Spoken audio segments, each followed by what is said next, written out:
अस्सलामुअलैकुम। बिस्मिल्लाहिर्रहमानिर्रहीम। रहमत आलम सल्लल्लाहु ताला अलैहि वसल्लम के बारे में आइए हम सीखते हैं।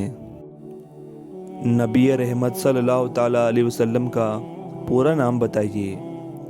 हज़रत मोहम्मद सल्लल्लाहु अलैहि वसल्लम व हज़रत अहमद सल्लल्लाहु अलैहि वसल्लम उनके दो नाम हैं। रहमत आलम सल्लल्लाहु अलैहि वसल्लम के वालिद मोहतरम का नाम क्या था? हज़रत अब्दुल्ला। मोहसिन इंसानियत सल्लल्लाहु अलैहि वसल्लम की वालिदा मोहतरमा का नाम बताइए। हज़रत आमिना। आप सल्लल्लाहु अलैहि वसल्लम के दादा जान का क्या नाम था? हज़रत अब्दुल मुत्तलिब। आप सल्लल्लाहु अलैहि वसल्लम की दादी का क्या नाम था? हज़रत फ़ातिमा। रहमत आलम सल्लल्लाहु अलैहि वसल्लम के नाना जान का क्या नाम था? हज़रत वहब बिन अब्दे मुनाफ। प्यारे आका सल्लल्लाहु ताला अलैहि वसल्लम की नानी का क्या नाम था? हज़रत बर्रह। हुजूर अकरम सल्लल्लाहु अलैहि वसल्लम का ननिहाल किस शहर में था? मदीना मुनव्वरा में। मदीने का पूरा नाम क्या था? यसरब। आप सल्लल्लाहु ताला अलैहि वसल्लम का दादीहाल कहाँ था? मक्का मुकर्रमा में। आप सल्लल्लाहु ताला अलैहि वसल्लम मक्का मुकर्रमा में कब पैदा हुए? 12 रबीउल अव्वल सन 1 आमूल फिल में। हज़रत मोहम्मद सल्लल्लाहु ताला अलैहि वसल्लम किस दिन पैदा हुए? पीर के दिन। प्यारे आका सल्लल्लाहु ताला अलैहि वसल्लम की पैदाइश का वक्त और मौसम बताइए। वक्त सुबह सादिक और मौसम बहार। हज़रत खदीजा से शादी के वक्त आप सल्लल्लाहु ताला अलैहि वसल्लम की उम्र क्या थी? 25 साल। और हज़रत खदीजा की 40 साल। नबूवत के ऐलान के वक्त आप सल्लल्लाहु ताला अलैहि वसल्लम की उम्र क्या थी? 40 साल। जिस वक्त आप सल्लल्लाहु ताला अलैहि वसल्लम की नबूवत का ऐलान हुआ उस वक्त आप कहाँ तशरीफ़ फरमा थे? गारे हिरा में। हुजूर सल्लल्लाहु ताला अलैहि वसल्लम ने पहला खिताब किस पहाड़ी से किया? कोहे सफ़ा से। हज़रत मोहम्मद सल्लल्लाहु ताला अलैहि वसल्लम ने मेराज का सफ़र किस सवारी पर किया था? बुर्राक पर। हुजूर अकरम सल्लल्लाहु ताला अलैहि वसल्लम कितने साल की उम्र में दुनिया से रुखसत हुए? 63 साल की उम्र में। हमारे प्यारे नबी की वफ़ात कहाँ हुई? मदीना मुनव्वरा में। आप सल्लल्लाहु ताला अलैहि वसल्लम की नमाज जनाजा किसने पढ़ाई? आप सल्लल्लाहु ताला अलैहि वसल्लम की नमाज जनाजा में कोई इमाम ना था। आप सल्लल्लाहु ताला अलैहि वसल्लम के भाई और बहनों के नाम बताइए। आप सल्लल्लाहु ताला अलैहि वसल्लम के कोई भाई बहन नहीं थे। हुजूर अकरम सल्लल्लाहु ताला अलैहि वसल्लम के कितने बेटे थे?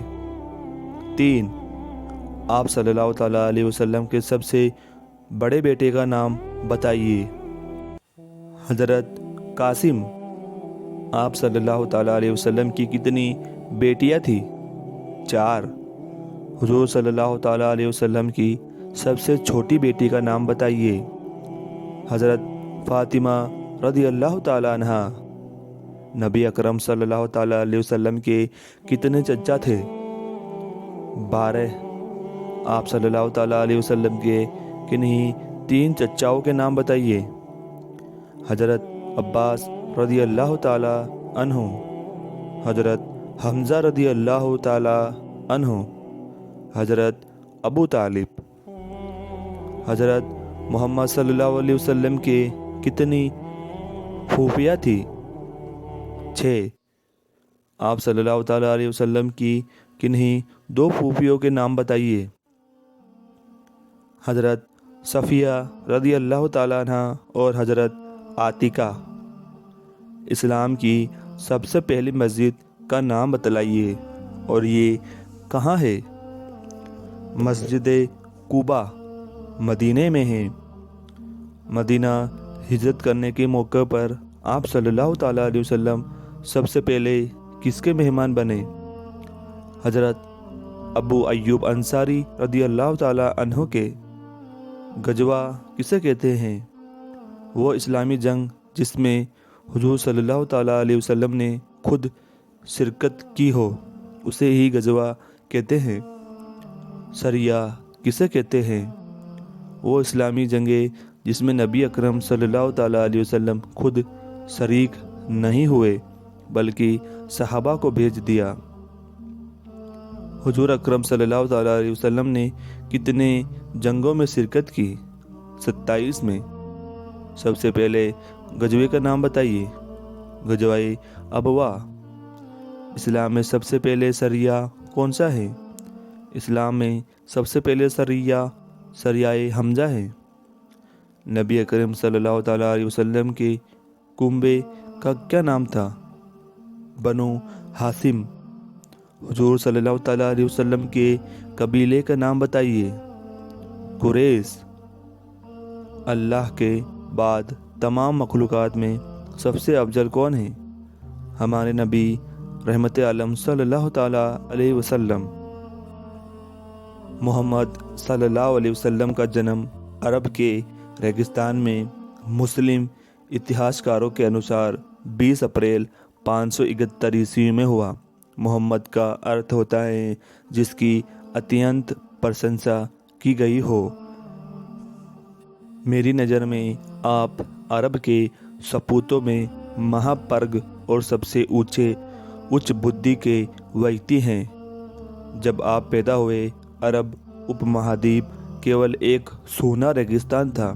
मोहम्मद सल्लल्लाहु ताला अलैहि वसल्लम की सशक्त आत्मा ने इस सूने रेगिस्तान से एक नए संसार का निर्माण किया, एक नए जीवन का, एक नई संस्कृति और नई सभ्यता का। वे धर्म ऐतिहासिक हैं और उसके पैगंबर का व्यक्तित्व भी ऐतिहासिक हैं। यहाँ तक कि सर विलियम मयूर जैसा इस्लामी विरोधी आलोचक भी कुरान के बारे में कहता है, शायद संसार में कुरान के अतिरिक्त कोई अन्य पुस्तक ऐसी नहीं है जो 12 शताब्दियों तक अपने विशुद्ध मूल के साथ इस प्रकार सुरक्षित हो। पैगंबर मोहम्मद भी एक ऐसे अकेले ऐतिहासिक महापुरुष हैं जिनके जीवन की एक एक घटना को बड़ी सावधानी के साथ बिल्कुल शुद्ध रूप में बारीक से बारीक विवरण के साथ आने वाली नस्लों के लिए सुरक्षित कर लिया गया है। मक्का पर अपनी विजय के समय आप अपनी अधिकार शक्ति की पराकाष्ठा पर आसीन थे। वे नगर जिसने आपको और आपके साथियों को सताया और तकलीफ़ें दी, जिसने आपको और आपके साथियों को देश निकाला दिया, जिससे आपको बुरी तरह सताया और बाइकाट किया, हालांकि आप 200 मील से अधिक दूरी पर पनाह लिए हुए थे। वे नगर आज आपके कदमों में पड़ा है। युद्ध के नियमों के अनुसार आप और आपके साथियों के साथ क्रूरता का जो व्यवहार किया गया उसका बदला लेने का आपको पूरा हक हासिल था, लेकिन आपने इस नगर वालों के साथ कैसा व्यवहार किया? हज़रत मोहम्मद का हृदय प्रेम और करुणा से छलक पड़ा। आपने ऐलान किया, आज तुम पर कोई इल्ज़ाम नहीं और तुम सब आज़ाद हो। आत्मरक्षा में युद्ध की अनुमति देने के मुख्य लक्ष्यों में से एक ये भी था कि मानव को एकता के सूत्र में पिरोया जाए। अतः अब यह लक्ष्य पूरा हो गया तो बदतरीन दुश्मनों को भी माफ़ कर दिया गया, यहाँ तक कि उन लोगों को भी माफ़ कर दिया गया जिन्होंने आपके चच्चे को कत्ल करके उनके शव को विकृत किया। इस्लाम के इस पहलू पर विचार व्यक्त करते हुए सरोजिनी नायडू कहती हैं, ये पहला धर्म था जिसमें जमहूरियत लोकतंत्र की शिक्षा दी और उसे एक व्यवहारिक रूप दिया, क्योंकि जब मीनारों से अजान दी जाती हैं और इबादत करने वाले मस्जिदों में जमा होते हैं तो इस्लाम की जमहूरियत जनतंत्र एक दिन में 5 बार साकार होती हैं। अल्लाह अकबर यानी अल्लाह ही बड़ा है। इस्लाम की शिक्षा ये है कि मानव अपने स्वभाव की दृष्टि से बेगुनाह है। वे सिखाता है कि स्त्री और पुरुष दोनों एक ही तत्व से पैदा हुए, दोनों में एक ही आत्मा है, दोनों में इसकी समान रूप से क्षमता पाई जाती है कि वे मानसिक, आध्यात्मिक और नैतिक दृष्टि से उन्नति कर सके।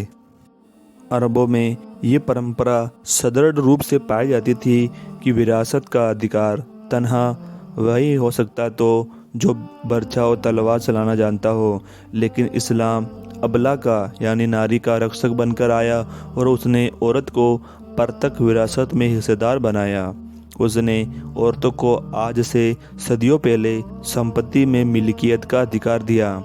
उसके कहीं 12 सदियों बाद 1881 ईस्वी में उसे इंग्लैंड ने जो लोकतंत्र का गहवारा समझा जाता है, इस्लाम के इस सिद्धांत को अपनाया और उसके लिए द मैरिड वीमेंस एक्ट नामक कानून पास हुआ। लेकिन इस घटना से 12 सदी पहले पैगंबर इस्लाम ये घोषणा कर चुके थे, औरत मर्द युग में औरत मर्दों का दूसरा हिस्सा है। औरतों के अधिकार का आदर होना चाहिए। इसका ध्यान रहे कि औरतें अपने निश्चित अधिकार प्राप्त कर पा रही है या नहीं। पैगंबर मोहम्मद सल्लल्लाहु अलैहि वसल्लम के व्यक्तित्व की सभी यथार्थताओं को जान लेना बड़ा कठिन काम है। मैं तो उसकी बस कुछ झलकियाँ ही देख सका हूँ। मोहम्मद आपकी हैसियत से हमारे सामने आते हैं। मोहम्मद पैगंबर, मोहम्मद जनरल, मोहम्मद शासक, मोहम्मद योद्धा, मोहम्मद व्यापारी, मोहम्मद उपदेशक, मोहम्मद दार्शनिक, मोहम्मद राजनीतिक, मोहम्मद वक्ता, मोहम्मद समाज सुधारक, मोहम्मद यतीमों के पोषक, मोहम्मद गुलामों के रक्षक, मोहम्मद स्त्री वर्ग का उद्धार करने वाले, उनको बंधनों से मुक्त कराने वाले, मोहम्मद न्याय करने वाले, मोहम्मद संत। इन सभी महत्वपूर्ण भूमिकाओं और मानव कार्य के क्षेत्र में आपकी हैसियत समान रूप से एक समान नायक की है। पैगंबर मोहम्मद वे शक्तिशाली व्यक्ति हैं, हज़रत मोहम्मद जिसने अत्यंत पस्ती में गिरी हुई कौम को ऊंचा उठाया, उसे सभ्यता से सुसज्जित करके कुछ से कुछ कर दिया। उसने उसे दुनिया में ज्ञान और सभ्यता का प्रकाश फैलाने वाली बना दिया। इस तरह आपका महान होना पूर्ण रूप से सिद्ध होता है। यदि महानता इसमें है कि किसी समाज के परस्पर विरोधी और बिखरे हुए तत्वों को भाईचारे और दया भाव के सूत्रों में बांध दिया जाए, तो मरुस्थल में जन्मे पैगंबर निसंदेह इस विशेषता और प्रतिष्ठा के पात्र हैं। मक्का पर विजय के बाद 10 लाख वर्ग मील से अधिक